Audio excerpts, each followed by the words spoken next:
Well, many of you have asked for it, and here it is. My thoughts on the new Shogun 2024 adaptation. I was originally going to let the series finish out before doing this, but I got a pretty big demand asking to talk about this. And I know that a third episode's already out, because now I'm kind of playing catch up with with these reviews. And I thought about doing pairs, maybe like talking every 2 episodes, like talk about the first two here, talk about 3 and 4, depending how much I have to say on each episode. Obviously these aired as a double, so I'll talk about them both. I was just worried, I'd have more to say about some episodes more than others. Let me just say that I have been paying attention to your comments and greatly appreciative of that. Mainly in response to, and I'm talking about my previous Shogun video, mainly in response to how you feel about this new series. Some of you like it, some of you don't, and I'm really happy to see both sides of that. I feel like the comment section's a lot more honest and real than what I've been seeing on social media. It's hard for me to be convinced by some of the stuff I'm reading on there, but when I read your comments, for those who both enjoy the new series and who don't like it, both sides I just feel are more honest, and I'm really appreciative of that. It helps me kind of compile my outlook on this series, because I'll be honest, when I first started this episode I wanted to turn it off so fast. I was so upset, but I took some time to sleep on it. I thought about it, and I have to kind of separate myself here, because this is my favorite novel ever written. This is actually a first edition from 1975 right here. That's how much I love this thing. I have a couple of Cavell's first editions, Taipan and Gaijin.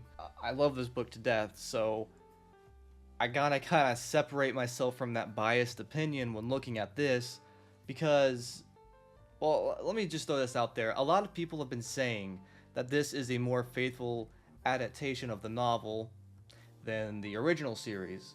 And I'm trying to look at this without looking at the original series and the novel, but that's almost impossible for me to do, because it is an adaptation and it's also a historical fiction.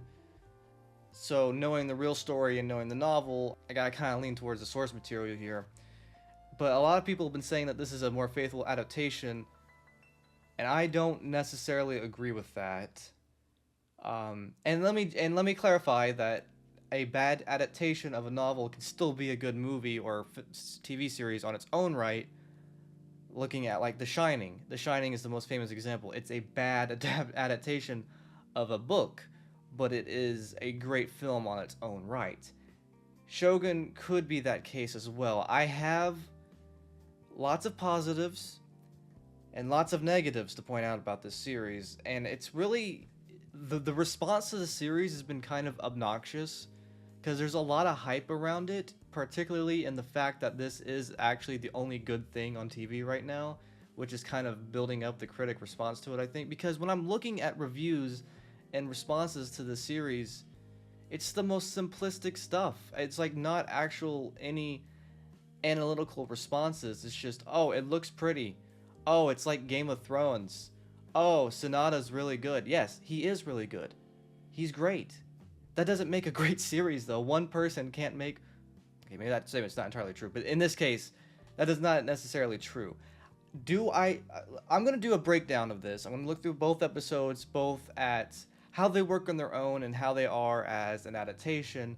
But if you want just my my general thoughts on the first 2 episodes, I thought they were good. It is a good series. Looking at it just by itself, not considering the novel, I would say 6 or 7 out of 10. That's the kindest I can put it, because I do have complaints, even not just looking at the novel. But we're gonna go through that. We're gonna look at these episodes, and I wanted to go ahead and throw some stuff out there. There have been some complaints I've been seeing on social media. I'm gonna defend the series for people, because if you're gonna complain about something, it needs to be a real complaint and not this ignorance I've been seeing around it. One of the big things, of course, is why is there a white guy, in the story about ancient Japan, feudal Japan? I don't know how to make this any clearer. It's a true story. It's a real person. It is a romanticized retelling of his time in Japan. And it's like it's focused on this kind of blank time period that we don't really examine. We kind of look at more of the before and the after, but this is kind of just focused on this particular time frame that you can kind of just have a lot of fun with. You know, like even implying that William Adams, the real person, and I talked about this in the previous Shogun video, if you haven't checked that out, where I talked about the original series and the real story, as well as the novel, which was before this remake came out. Yeah, William Adams probably was never even in the same room as Hosokawa Garcia, who was the inspiration of Mariko.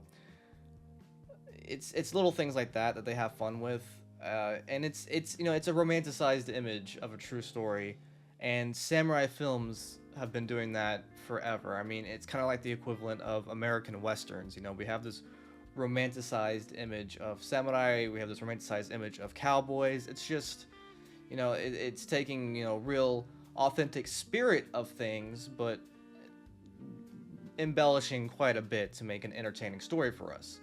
And that, you know, again, that's not necessarily a bad thing. Another thing that really irks me is that people say this is a anti-Christian propaganda. Again, this is real history. I don't know what to say to you. This is real history.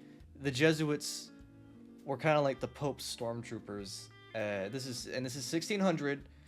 Christianity was kind of a crazy thing back then, and you've just got to accept what history was and how things were. I mean, the Jesuits were pretty greatly involved with the slave trade of Japanese people. They were helping the Portuguese sell Japanese people as slaves and women as sex slaves. So it's a pretty horrific thing that was really happening. So I'm not going to say that this is anti-Christian propaganda. I'm going to say that this is history. And not every Jesuit was bad. A lot of them really thought that they were doing good Christian duties, but they were deceived. And one more thing I wanted to say before we break down the episode, because we're going to be talking quite a bit about Sonata. And a couple of you pointed this out. It really, not a lot of you did, but the ones who did point this out were very, very adamant and offended by my jab at The Last Samurai. And this is a film I have not seen in 10 years, and I frankly don't remember much about it except for being mad at how historically inaccurate it presented the Satsuma Rebellion and the, you know, and the historical inaccuracies following that, because I was deep in my history nerd phase and probably really couldn't appreciate the film for what it was because I was so pissed off of how they were presenting this romanticized image of samurai in a film that I felt like was trying to be authentic but was just breeding more confusion on the topic. No, again, that was my thought 10 years ago, and I haven't seen the film since then, so maybe if I watch it now, my opinion might change. If that's something you'd like to see, let me know. I'll check it out again. If I, you know, owe it an apology, I'll give it one. I'll make a video and I'll talk about how the series is now, or how that film works now, looking at it. It's this whole debate, and if you guys want me to look back at that, let me know. I'll watch it again. I got the Blu-ray somewhere on my shelf. I can dig it out. I can dust that thing off. If you want me to give that movie another shot, just let me know. But for now, we're gonna go back to Shogun. Now, I've already expressed my love for the novel. It got me really interested in Japanese history in the same vein that Kenshin got me interested in, like, the Meiji Restoration and the Bakumatsu. It has its flaws. It's not the most historically accurate story, but again, I've already expressed that it is this romanticized image. And overall, I think that this is a pretty good adaptation, but they take some weird changes. As we break this episode down, I'm gonna be pointing out the changes that they make, and it's not necessarily a criticism every time. I'm just going to be pointing out, this is different. It's kind of weird, and I don't know why they did it, but maybe it gets to the same end result. And keep in mind, this series has not finished airing yet, so there are bound to be things that will come back around full circle, or things that they may have just changed completely. And considering the approach of these first 2 episodes, we may see skipped scenes towards the end of the damn show. I don't know, because when it looks like they're skipping something, it turns out they're actually just using that scene later in a way that makes a really weird and erratic pacing that is kind of off-putting to me. But it might not be for someone who doesn't know the source material, whose first introduction to this is Shogun, which seems to be a majority of the fans of this particular series are those who are experiencing it for the first time. And that's fine. I am happy that there is a new generation of Shogun fans. I discovered this book when I was in high school. Uh, oh god, that was a while ago. And no one my age knew what Shogun was. I talked to people about the book, and they're like, "Oh, that sounds cool. I'll never read it. I'll never watch the show from the '80s. That was so long ago. What the hell? I'm too busy watching Vines or whatever." And it's exciting for me that at least people now are gonna know about Blackthorn and Toranaga, Mariko. These are, well, kind of about Mariko. That's a whole thing to talk about later. But I'm just happy, again, that people are experiencing the story, even if it is a little janky and a little concerning at parts. I am happy overall. Someone brought this to my attention, and it kind of helped me think about this a bit more positively because I was not happy about the opening shots. All right, so the opening of the book is really exciting. It's really cool. It starts off in the storm, and it's action packed, and it's like you kind of learn everything you need to as the story is going along. There is some backstory given to you as Blackthorn's reflecting in his cabin, but for the most part, it's something that you can kind of piece together as it's going along. The original series did this quite well, ignoring the actual bad opening with the opening narration. That part I did not like, and I'm happy that they fixed that in this version. They did get that right. Unfortunately, there is no storm or excitement in this opening. It's very slow, kind of ghostly, which is a weird vibe for this book. That is not the vibe that the opening had. And one of the other things I really dislike about the opening is the opening text. It's wrong. This is not what the opening text should be. A lot of this is dialogue that Rodriguez tells Blackthorn later. This is stuff we learn throughout the story. This should not be our opening exposition. Our opening exposition should be setting in the backdrop of the war that's going on right now, the 80 Years War, what's going on in the outside world as we're coming into this isolated state and learning about their own internal political drama. That is all stuff that the story is supposed to tell us as we're going along with it. There's absolutely no reason to just go ahead and throw this at us right now. We're gonna learn this later. We need to know about what's going on and why the Portuguese and the English hate each other, because that's a major plot point, believe it or not. But it does kind of make you think, okay, this is going to be a more contemplative take on the series. You would think that, wouldn't you? And I'm still disappointed that there was a scene I wanted to see adapted for the first time, where Blackthorn goes to his cabin and he eats an apple, mocking the other crew for, they didn't save their food, they didn't save their fruit, and they all got scurvy. They're all scurvy ridden now. They're all sick and ill and dying because they were stupid, and he's more intelligent than them. It's a great scene that establishes, the leadership qualities and the intelligence of Blackthorn, and why we can attach ourselves to this guy, and why all the other crew members are not very reliable.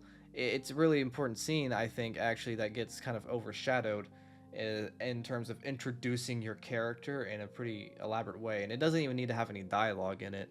That scene did not show up at all. Actually, most of the scenes from the opening did not show up at all. Instead, they're substituted for a dialogue between Blackthorn and the captain. I don't like this scene.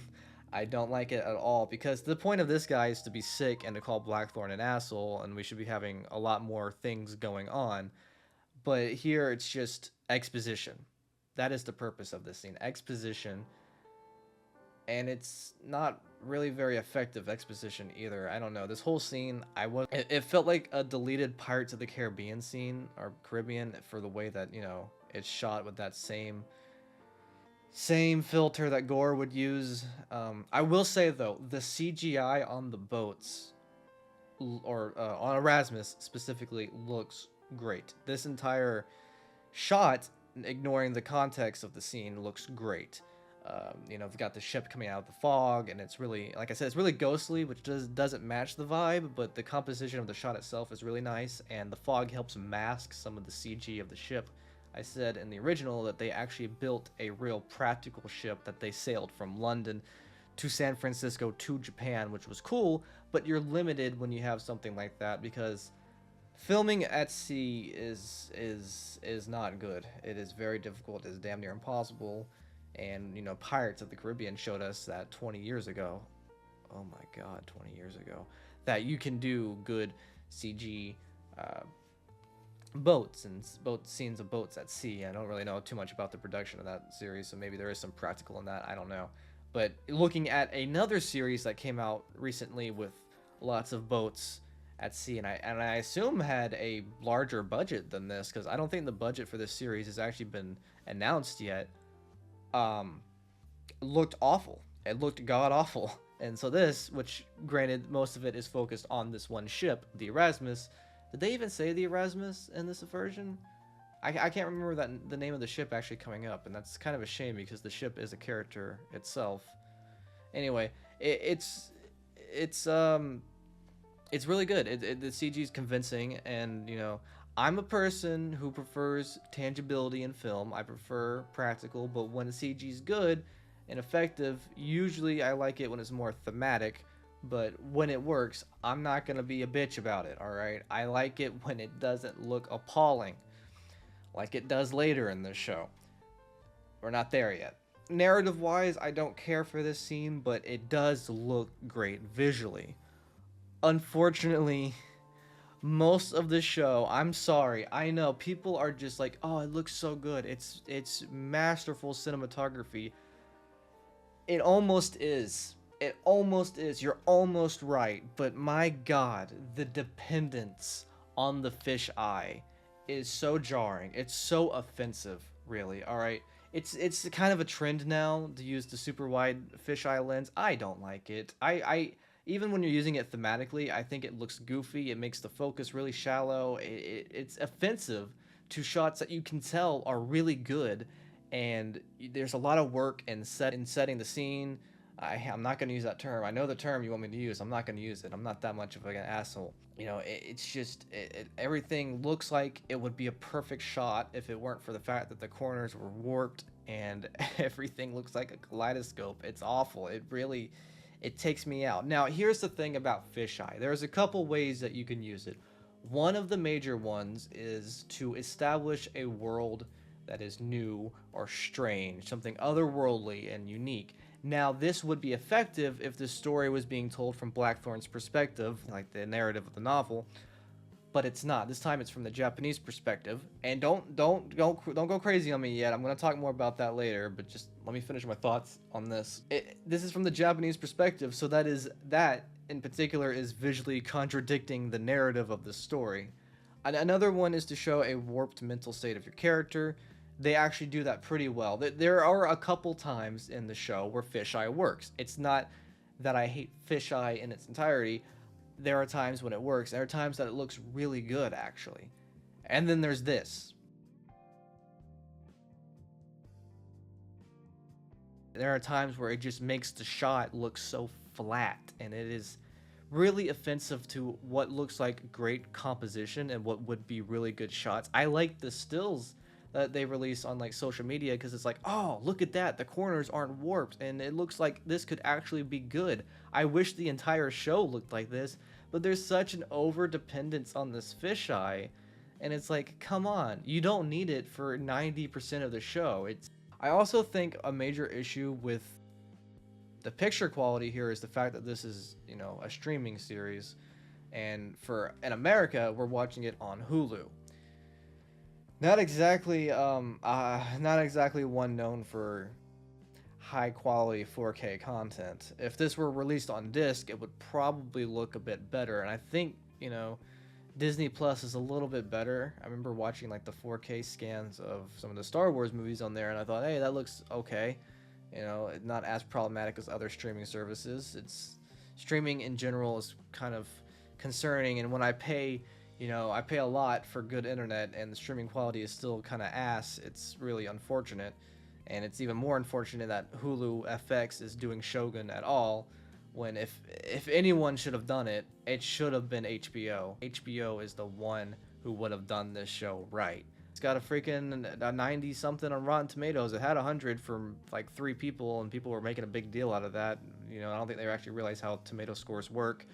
And who cares about tomato scores anymore, really, honestly. The only time people agree with critics is when the critics agree with them. That's just a hard truth, all right?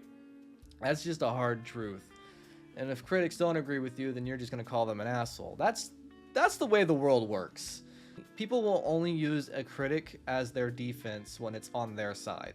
This story though is a bit of a weird case because, like I said, I haven't really seen anyone really break this down analytically. They're just like, yeah, it looks good. And it also has this weird filter, and for the most part this filter really isn't on there, but you have this putrid blue green from the start. I hate this gore filter. I hate this twilight filter. I don't like it. It's putrid. It's repugnant. And I think it's kind of funny.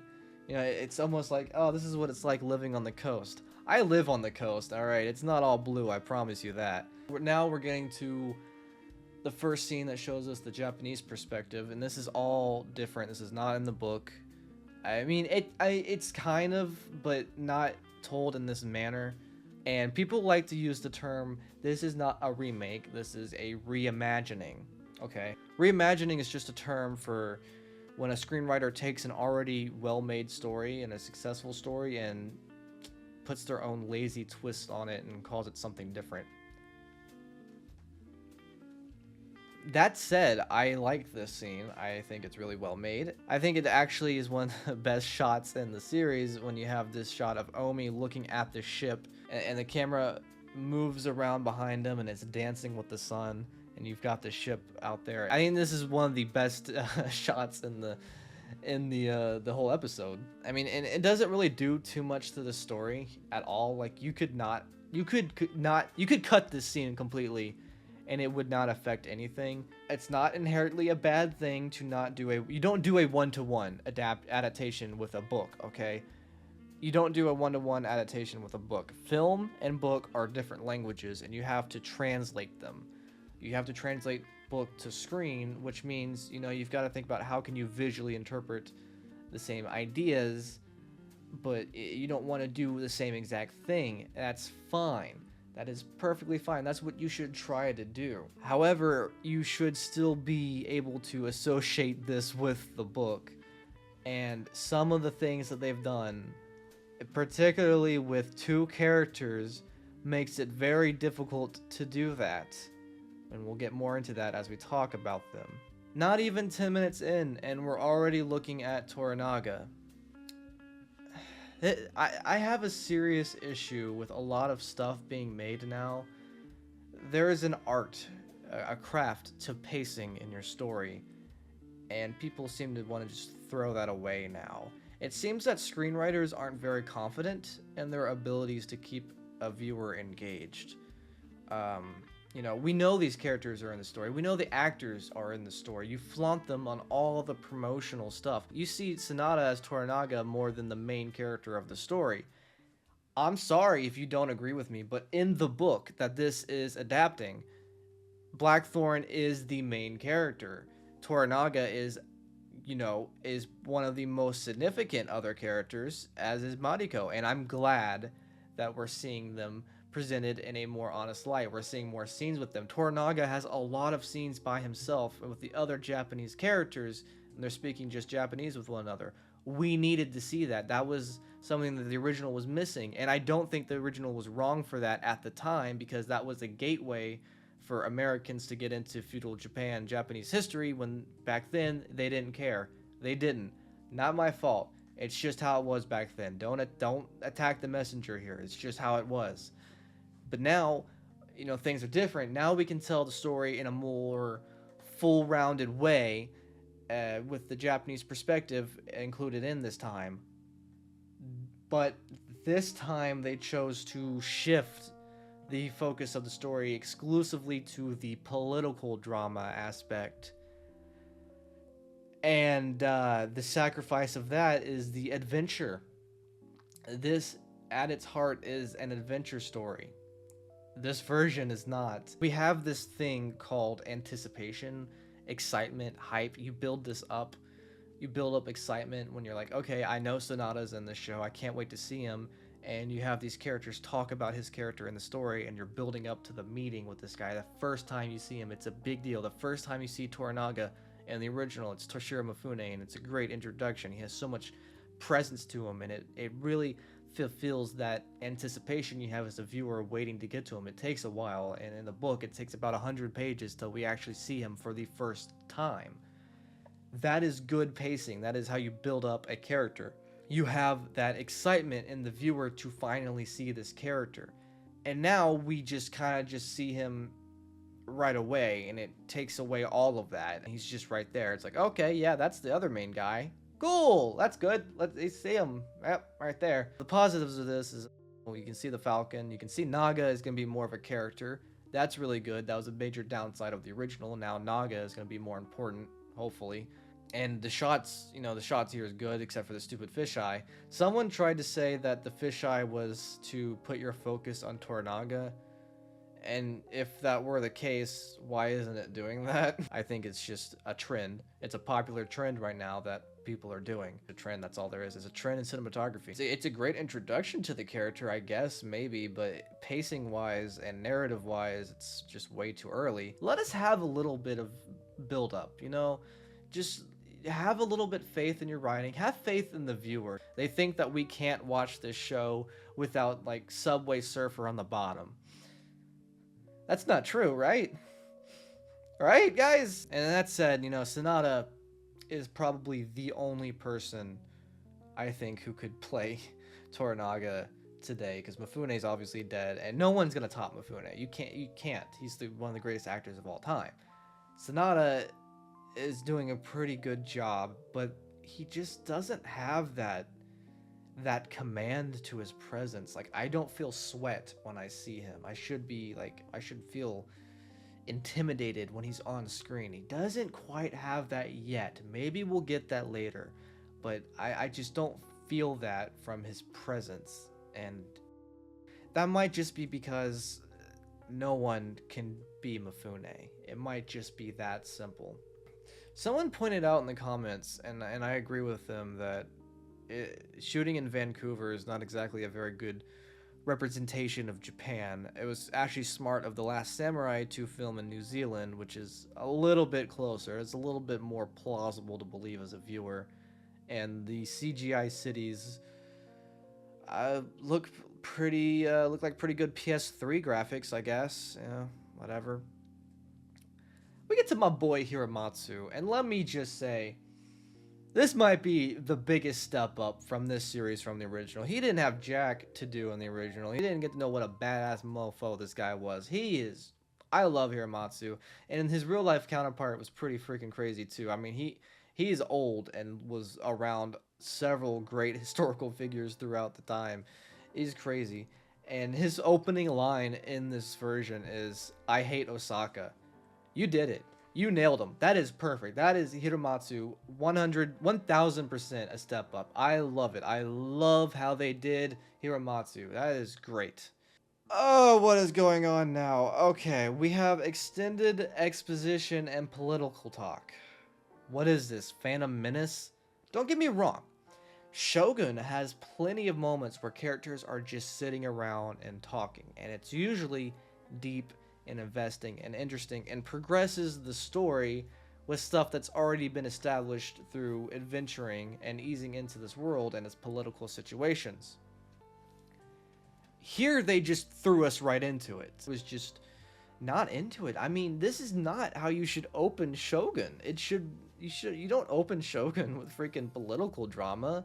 This is an adventure story. We should be with Blackthorn as he's waking up right now and learning. Oh, I wonder what's going to happen to me. That sounds intense.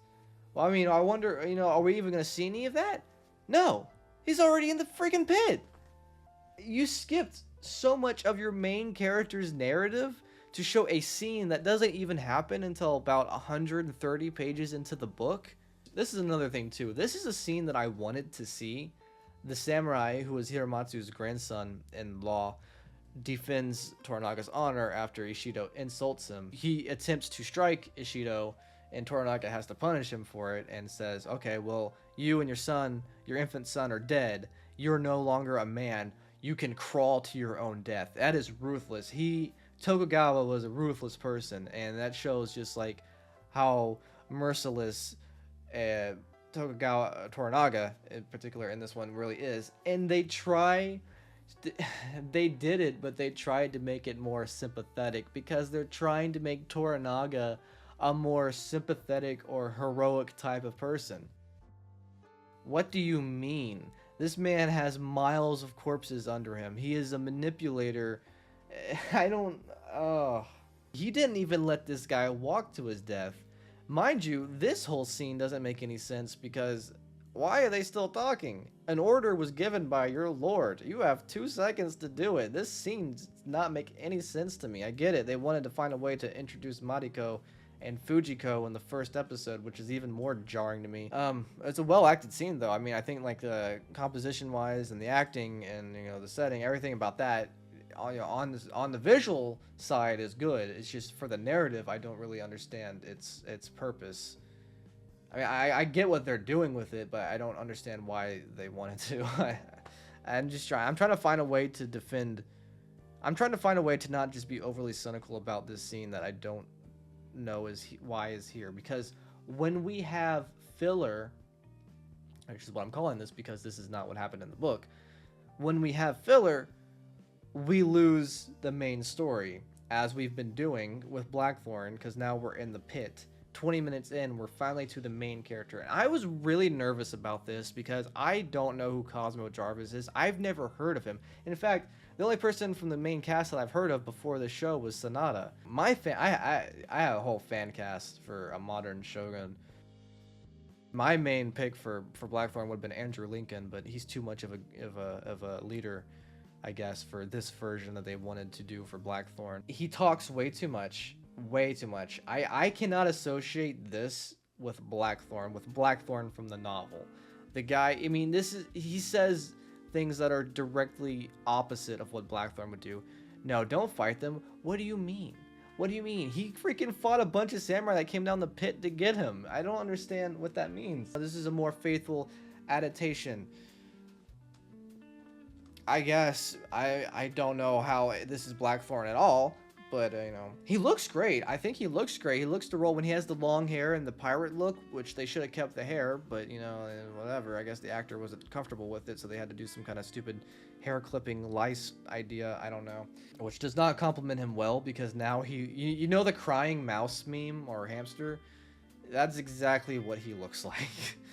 Yeah, I mean, he seems like a fine enough actor. He's doing well with the lines given to him. It's just unfortunate that those lines are not Blackthorn.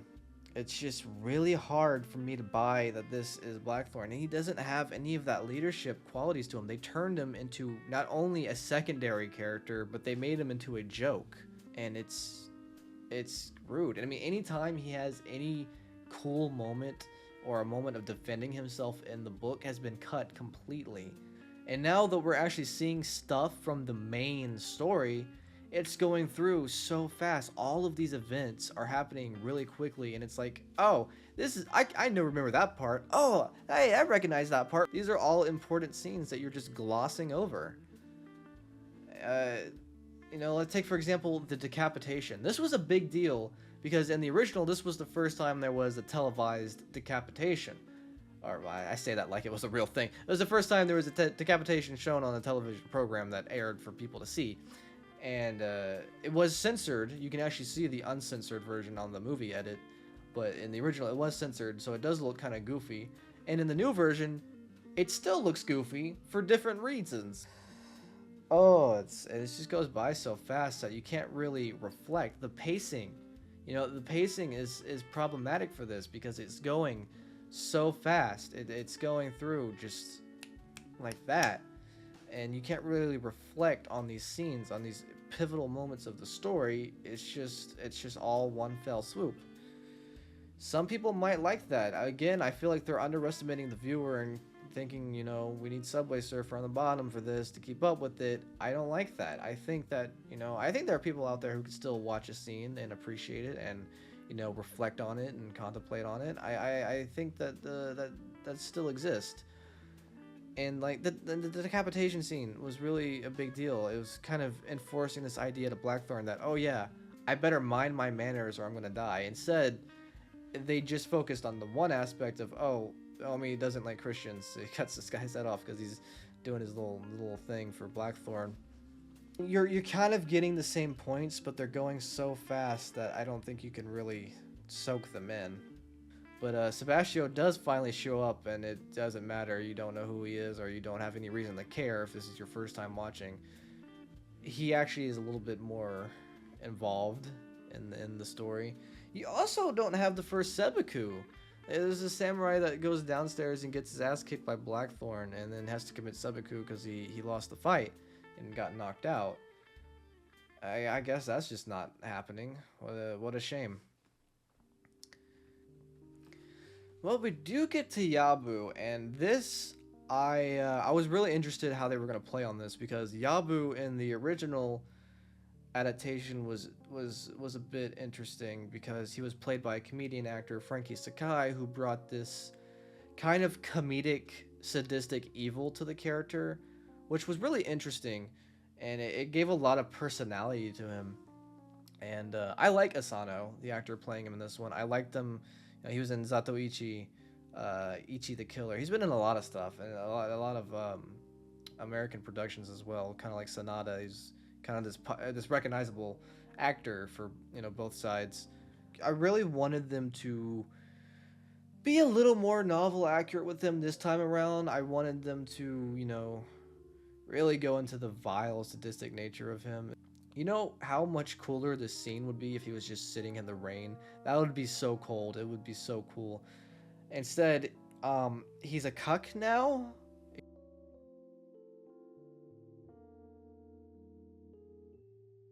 That said, a scene that happens later with Yabu that really made me fall in love with him is when he falls on his ass while climbing down the rope. That's a certified Yabu moment. I had a lot of fun with that scene. I actually laughed.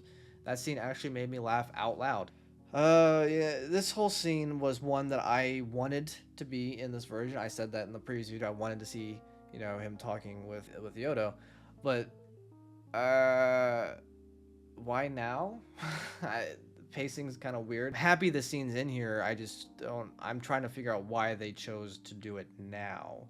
And I complimented the original for how they handled this scene pretty well. It was a little funny, but more so it was embarrassing. You could kind of feel the embarrassment on Blackthorn in this moment. Here, it's just like, aha, look at this dumbass, stupid idiot. That's kind of how I feel like they're treating Blackthorn for almost this entire, what I've seen of this series so far, is just, look at that idiot. Stupid jackass. Where are my boots? That's the impression I get on how they've sidelined the main character of the story. Also, the entire Ona scene, completely gone this time. Instead of expanding on it, they just cut it out completely. Maybe for the better, I guess. It doesn't really add much to it. It just would have, kind of amplified his embarrassment, but we needed more filler, so we couldn't have a scene that wasn't in the original adapted this time, so... Oh, Hiramatsu is so good. I love him. I love how they handled him. The look, everything is perfect. This is not perfect. Oh, what did they do to Rodriguez? Oh, one of my favorite characters, if not my favorite side character in the story. The dynamic between Blackthorn and Rodriguez. These, countries at war, but these two are forced to be friends because of the, they have these similar positions. They're both pilots, and they can relate onto that. They really meshed together well. They made this really likable, desperate friendship. All pilots should love all pilots, he says. So you lick my jib? I'm actually offended. This portrayal of Rodriguez is just crude and rude. It goes against the character. It's just offensive to it. I mean, okay, reimagined, I guess. It's a new take on him. Fine. But I feel like we're losing more than what we're gaining on this. I love the moments with Blackthorn and Rodriguez, they're so good together. Their dialogue is some of the most interesting in the whole story. The scenes of them together are some of the most So you lick my gin? But at least we got this, so there's a plus and a negative to everything. CGI here, I don't know. I don't really like it. I don't really like how this whole scene looks. When they're on the ship, it looks fine. I like you see the water splashing on them, and it feels more real and gritty. But then we get to the exterior shots of the ship and the water bouncing around. It's not the worst I've seen. It definitely. It's just not. It still hasn't really looked as good as that opening shot. And this entire sequence is wrong. You know, the dialogue that Rodriguez is supposed to say, he was supposed to help Blackthorn, he's like, all right, here's a little bit of a history lesson. What's going on? I'm going to catch you up to speed. Instead, he's like, I know what you're here for, you damn bastard pirate. I'm going to pull my gun up on you, and then Blackthorn's like, I'm going to fight you with my cup. I don't... Again, this is just offensive to their dynamic. It really is. Maybe they'll become friends later, but the way that they are now, it just makes me hard to buy it. And by this point, you know, it's really some of the best writing, I think, in the novel, and it's a real shame. I think, you know, and some of the other things I've been saying have just been nitpicks. This is a genuine concern to a change they made in the story. I'm not happy about this by any means. So that's episode 1 in a nutshell. For the most part, it's pretty good. You know, I've broken down some of the changes they've made and how it is different, and I think it's enough for me to say that comparing it to the original was more faithful to the core narrative of the book. I don't think that this is more faithful to the book. I think that it has changed enough to be different. And while that inherently does not make the episode bad, I don't think that it is a more faithful adaptation. Just because we're getting some extra scenes doesn't change the fact that we've got a lot cut out as well. And you gotta kind of weigh what's more important, you know, your main character's narrative or some of dialogue that's supposed to happen later in the story. And I just don't agree that this episode is a more faithful adaptation. It's still pretty good on its own right. Major offense is Rodriguez, as I've pointed out. You know, if they fixed that, it would have been a lot better. And if they got rid of most of these useless fisheye shots, it'd be great. Other than that, pretty good. Let's move on to episode 2 now. Not as much to say. This one's a lot shorter. Most of the same visual issues persist, and that's a shame. But the episode opens with a scene that I really like: the death of the Taiko. This is a flashback scene that's kind of discussed in dialogue throughout, but here we get it, you know, this is a visual media, and we're getting an actual flashback scene of it, and I really like this. I like that we're learning, you know, with the story, and this is a good use of a flashback. I really think so, and it helps, you know, kind of put you in that perspective.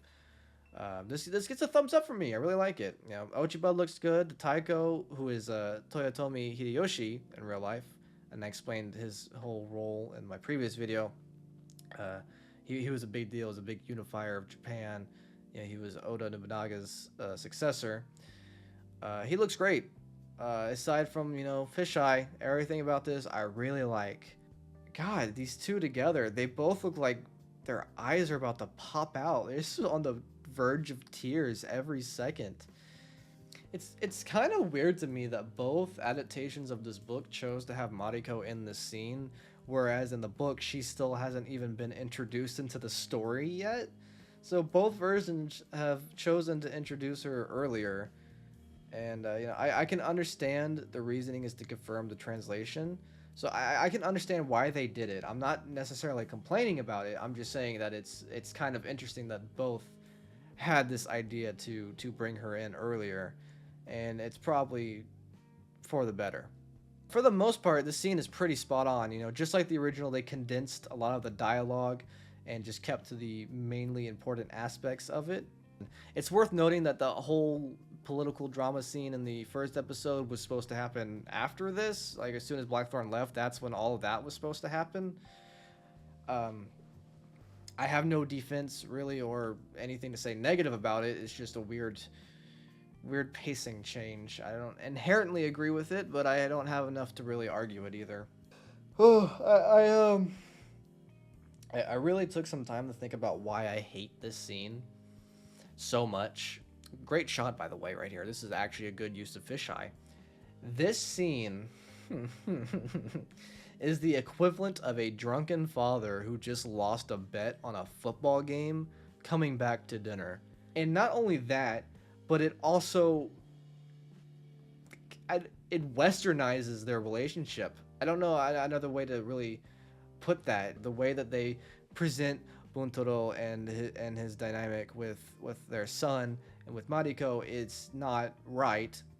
First of all, the son is supposed to be with Kiyama right now, the Christian daimyo, because he's betrothed to his granddaughter, I believe. And also, he's supposed to have a deformed hand from complications at birth, which I feel like is a pretty good plot point for Mariko's character that none of the versions, not even the novel, really went into detail about. That was just a detail that kind of just came out, and it's like, whoa, well, hold on, that sounds like something that we should talk about. That sounds interesting. Let's discuss that, but we never really did. And this version just chooses to ignore that completely, or maybe they started writing this before they got to that point in the book. I don't know. I don't recall in my 8 times of reading the book any implications of him being abusive towards their son.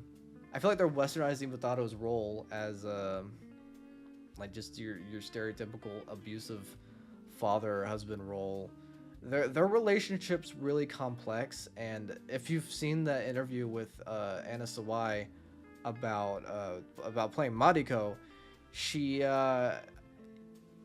doesn't really have a lot of context of the character. I think she pretty much said that she started to study the character, the real person, which she shouldn't have done because there's not a lot of similarities between Hosakata Gracia and Mariko Toda. The fundamentals are the same, but the characters are virtually different people. And then she said, "All right, I'll just stick to the script and put my faith into the showrunners and the screenwriters." That's not. Yeah, I talked to my acting buddies about that. I talked to, and they all kind of disagreed with that approach. Like, if you're playing a character based off of something, you should know your source material to a certain degree, especially knowing basic context. I mean, if you're gonna say that you think something on a matter that is basic context of the character, that's concerning. You shouldn't think. You should know something that she has expressly said. In fact, that gives me concern that might not even be in the dialogue. Hell, they might cut that scene out because they're scared of showing Mariko in such a beaten state, even though it is a scene that shows how strong she is. It's one of the best scenes in the book. It exemplifies why she's such a great and strong, amazing character, the best character in the book, one of the most underrated female characters in literature. She's so good. Don't take her at such surface value. You are disrespecting such a well-written character. You're simplifying a great, complicated character. I think Mariko, aside from Rodriguez, has been the most butchered so far in this version. And there's one line of dialogue. Someone else caught on to this too. And when I get to it, when I tell you, I was ready to just drop this series. That moment, we're gonna get to it. But I mean, they say specifically, no, she never loved him. She detested him from the first moment she saw him. Their marriage was political, purely political. He wanted her as a trophy wife, and he maybe thought he did love her at the start of their marriage, but really, he just objectified her. And then when she had to go away after her dad killed Oda Nobunaga, she became a Christian, and of course, he didn't like that. He didn't like that at all. And then that's when they're really started to fall into abusive territories. Their relationship is a lot more complicated than a drunken dad. This is not a good representation of these characters. All from this one scene. Now, hopefully they'll fix this as the show goes on. Someone in the comments described her as being Gyaru, and I thought that was funny, and then I kind of thought about it for a moment, and I'm like, you know what? That actually makes a bit of sense. She's playing this role far too smug. She's just way too smug with it, and she's not owning up to the personality that Mariko actually presents. She is this incredibly deeply intelligent and strong in the heart, strong in character. You know, strength goes beyond being able to swing around a spear. It's a strong, elegant character who really can and adapt to the deeply misogynistic culture that Japan was. And I'm sorry if you don't like to hear it, but they were deeply misogynistic, deeply patriarchal at this time. A woman's life was in the hands of her father or even her brother. You know, if they did something wrong, they could kill her. You know, that's how it was back then. And I think by not showing that, you're undermining the strife that women had. You're really downplaying what they've had to overcome for centuries. And you know, even to this day, they're still fighting deeply misogynistic elements ingrained into the culture. I think even when they were shooting the original, this is a good example. When they were shooting it, they had, you know, it's an American crew in Japan. They had a translator, a female translator, who would translate the director's orders to the crew, the Japanese crew, and they wouldn't listen because the orders were coming from a woman. This was in the 70s. This was late 70s, maybe on the verge of 1980. That was not that long ago. They're still fighting, you know, they're still kind of fighting that to this day. It's a lot better than it was for sure, but it's still there. And I saw some people who were like, they were complaining because this show was having female samurai and saying that samurai were not female. Yes, there were female samurai, and somehow we managed to make the prison look comfy. You know, this is weird, and this is another one of those cases where the original pretty much brought the book to life, because the prison is supposed to be this kind of compact space. Everybody's naked and dirty, and it's gross. Blackthorn had to kill a guy for a bowl of gruel, but you know, we can't have a scene of him doing anything like that because you gotta laugh at this guy, a stupid loser. I don't know. I look like I feel like I could relax in this place. I can kick back and stretch my legs out. You know, this is like one of the most comfortable prisons I've ever seen. Other than that, you know, the scene goes on pretty well. I'm very indecisive about the Ishido filler scene because, I mean, these are things that are talked about from other perspectives. We don't really play a lot on the enemy's perspective. We kind of stay on our side. We stay on Toranaga's side and Blackthorn's side. But they talk about this stuff after it happens, and we kind of learn about it through their exchanges. But we don't really get a lot on Ishido's perspective specifically, and we're kind of seeing these characters that we don't really see a lot in the book. And you can make pluses out of that. That's kind of cool. We're getting to see, you know, get to see Otani, who I don't even remember his counterpart in the book being relevant in the slightest.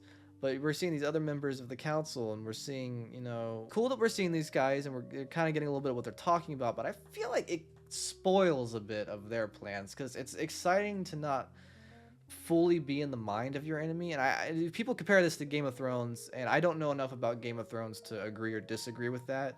But I get the impression that it's one of those, like, you can kind of see how everybody's being, you know, planning to deceive everybody, and you kind of get in all those perspectives. I don't always like that in these types of stories. Sometimes I like to be surprised on what the enemy is planning. I kind of like to just stay with our hero side and see how they're kind of working with what they don't have, and how they're, you know, building their plans off of assumptions, and they're really banking, they're really gambling. Toranaga's whole thing is gambling. He's gambling his life every day. And I like that we don't really know too much about what they're plotting. So I can kind of see both ways on this scene. I'm not fully opposed to it. I am opposed to this one, though. Yeah, thanks for spoiling the end of the book, by the way. And now Mariko speaking in English. It's fluent and clean. There's no struggles with the L's and R's. It's just, yeah. Authentic my ass. Again, shout out to Yoko Shimada for learning the language as she was playing the role. It really brought an authenticity to her performance and her pronunciation of, you know, English language. Here we have her speaking just almost completely fluently with a New Zealand accent. She couldn't put in the effort to read the book. She couldn't really put in the effort to do anything except read the script. So she couldn't really put in the effort to put in an accent. She couldn't really put in the effort to try and embody the character. I don't really see a lot of people talking about her in general, not positive or negative. I don't know. I guess she hasn't really left much of an impression to the general audience. Now this is what I wanted to see. A scene from the book that didn't make it to the original. And this is what I wanted. Yes, let's see these cut scenes. These are scenes that were originally cut, added into the story. That's what I want. What are you doing? What is this? Well, hold on. What the hell? What? Okay. Well, I guess, you know, Yabu is an asshole, so I guess this is building an interesting bond for them. Maybe they're just having fun with this. Yeah, maybe that's what it is. Maybe that's all it is. They're just having a fun time.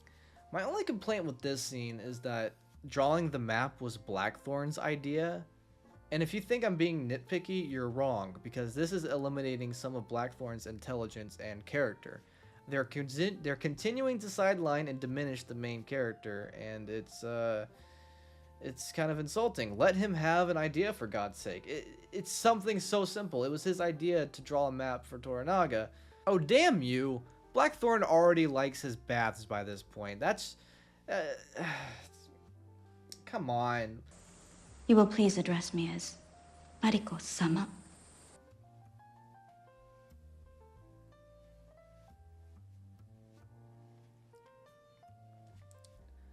I don't really know how to put into words on how disrespectful this is to Mariko's character. Mariko is a great character. She's so wonderful. I think she's one of the greatest characters in literature, and you made her say that.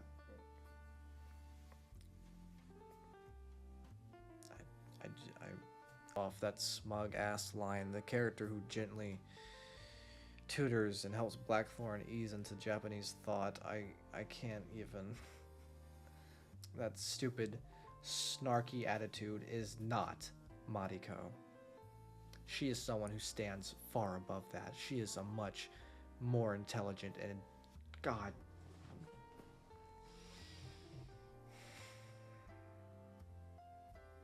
just pulling her down. Such an interesting character, torn between her culture, her religion, gender rights, and you're just pulling her down. They probably thought they were clever when they wrote that line. They're like, oh yeah, that's really gonna get people. People are gonna like that. Yeah, that's gonna make Mariko seem like a badass when she says that. Yeah, I guess maybe if you were like a 5-year-old, maybe. The episode ends on the attempted assassination of Blackthorn, and instead of a ninja, now it's a maid. That's the only real difference here. Well, except for the fact that we do lose getting to see an updated image of the ninja.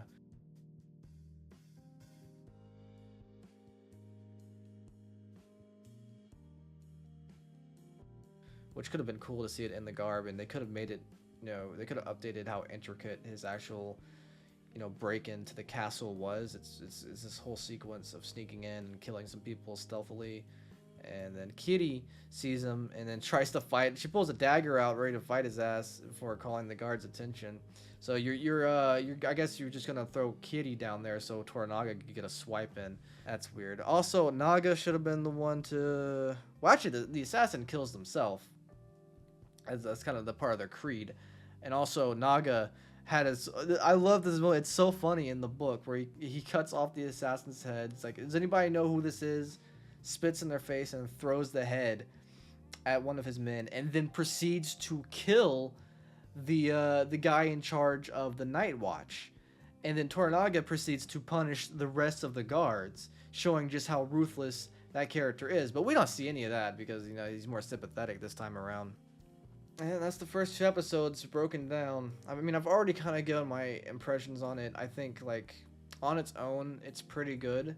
It has the problems still that I've pointed out, but, you know, pacing is a big thing. Pacing, fisheye, some of the color filtering, some of the writing is really bad too. When they go off of the book, like when they're diverging off and doing their own thing, it's not as good. But when they're doing lines from the book, it's really good. And the acting is incredible. Most of it. Cosmo's kind of hit or miss. Sometimes I buy into it. Sometimes it's, I don't know. Sanada's owning the role. He still doesn't have that presence quite yet. It's not quite there, but he's, you know, there's a reason he's the face of the promotion this time around. He is a great actor. I think he's a brilliant actor, and I think he's doing a great job with this. Asano as Yabu is great, and the Japanese cast. I love. I've talked about how much I love, their Hiramatsu this time around. I love. I thought Omi was great. I really thought they did a great job with him. Naga seems like he has a lot of potential. Alvito looks like he's about to cry. And there's absolutely no chemistry with him and Cosmo, that's for sure. And Rodriguez. So for the most part, it's pretty good. I think that it's not well enough to completely eliminate the original, because the original so far still stands as a more faithful adaptation of the novel on the surface. And people are just like, well, because this one's more faithful because we see the Japanese perspective. But we're still cutting stuff out. We're still losing we're losing parts of the narrative from our main character, and we're sidelining him. I'm happy that Toranaga is more prevalent now, as he should be. That's good. But the filler, and there's other changes, I don't know. It's not really enough for me to buy in yet. This is still only the first 2 episodes of the show. Let me express that. There's still more to watch. There's still more to come. I don't know. Some people who are really I'm sure there's probably some people who are really defensive of this that aren't going to be happy with what I've said, and I apologize if you don't agree with me, but I'm pretty adamant about my stance on this. If you want to try and sway me, go right ahead in the comments. Just please keep it civil. I'm not attacking it. I'm not attacking anybody who likes this series. And if you think that this is more faithful, that's good for you. I'm just trying to put my own point out there. So please keep things civil.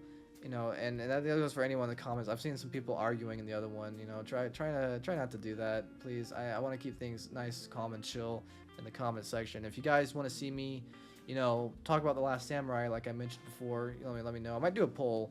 Or hell, I might just do it for the hell of it. But let me know if you want to see that.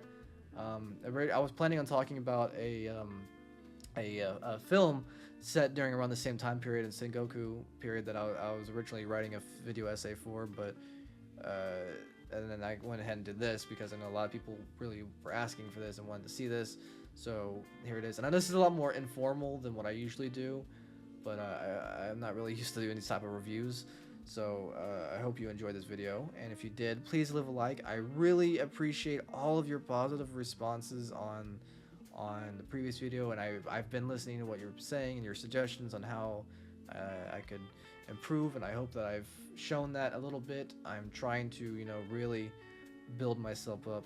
Again, I'll probably talk about 3 and 4 together because it's 10 episodes, so I think I can go by 2s, if that makes sense. But thank you all for watching, and I will see you all in the next video. Take care.